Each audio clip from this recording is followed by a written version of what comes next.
We got a new segment that's likely to be Johnny Depp's favorite. It's called What's Eating Gilbert Arenas? Gil, you're a basketball savant. I need to know what's eating you. Also, shout out to Leo before we get into it, and Jeff Bezos. We out here. So, what's eating Gil? The top? The refereeing. Okay. The new rules that they've decided to put into the NBA. So what's bothering you about these new rules? The fact that they cold turkey the style. Like it's never a thought of what's gonna happen. It's basically we're gonna put this rule in and we're gonna be hard-nosed about it. When that's not how you actually go about anything in life. You have to baby it. So like if someone's averaging 14, free throws, you can't jump down to 2 to 4. That's too drastic. That means you're really not doing one thing. So you're going into the game saying, we're not gonna make none of these calls, which means that you're not actually watching the game. You're just deciding I'm not gonna make a call. So whatever he does and he shows the same motion, I'm not gonna call that. When some of those are actually fouls. Yeah. So you're really just not calling fouls on certain plays because you're not watching it. You already prejudge what you're gonna do. And that's what I don't like about it. So when you look at what was going on, a lot of guys aren't benefiting from it, a lot of guys are benefiting from it. I'm always a fan of, I think a part of the game is tricking refs. Like, refs are human, there's human bias, there's human error. I think this rule initially was designed to attack guys like Trey, like Luka, like Harden. We saw all the memes that they were gonna have to become UPS workers or FedEx workers. Once this rule took effect, some guys are benefiting, some are. I think somebody who would probably agree with you is Dame Lillard. I think Dame last year was averaging like 7 free throws a game. This year it's dropped down to 3. So, when you look at what's going on across the league, and then there's other guys like Steph, who it's not an issue for. Steph's still getting buckets doing it. But do you think they're deliberately targeting certain guys with these new rules? Yes, it's targeting a style of play. Like, you got to remember, you're taking away the creative genius of what these guys are bringing. So Steph's job is to create space. So this won't affect the guy who's creating space. This would affect the guy who's creating contact, who's manipulating a defense of rule, a defense of laziness. So what they're taking away from the game is real creativity, right? And it's more of a dumb down. You're like, people say, oh man, this is great to see this game again, the game like this. Well, unfortunately, that means they've went backwards. If they're bringing the game back to 90s and early 2000s and the 80s, then you've taken away evolution of what this game was by dumbing it down. And what you have dumbed down is this. You've dumbed down work ethic, manipulation, understanding the rules. Like, think about an offensive player. That offensive player goes through the rule book. He has to understand what refs call what, who has a short temper, who allows leeway, who allows and ones, who don't go. Like, the offense has to understand all of these elements to go into a summer to spend 4 or 5 hours a day working on his craft. That is his job, to understand what a defensive player does. Like, when we used to hear Kobe, right? We used to hear Kobe say he watches the best defenders and he understands their movement, understands all of this. That's what an offensive player does.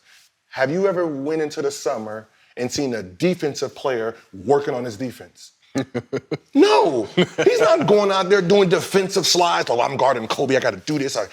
I'm working on my up fakes and staying on the ground and working on block shots to keep it in balance. They're not Rudy Gobert is not spending hours in the summer working on his defensive skill. So you're taking away the hours of offense to make it easier for the defense, who's actually, at this point, lazy in the summer. You're not going to the summer preparing on how to stop James Harden. You want the ref to do that. Okay. You want the ref to sit there and not make calls to help your defense, which I think hurts the game. So when you were playing, how cognizant were you of the refs that you were dealing with? Did you know, to your point, some guys look, I'll be able to get away with a lot more than others. Some guys are going to just really be hard and fast by the book. And, maneuvering around these different situations as a player, are you looking at, the ref list every night? Like, all right. As soon as I get out, the scoreboard, she used to, these are the 3 refs, right? These are the 3 refs, because when I get frustrated, I want to be able to call them by their name, right? That's what I said. You got to think about an offensive player. Everything is part of manipulation, right?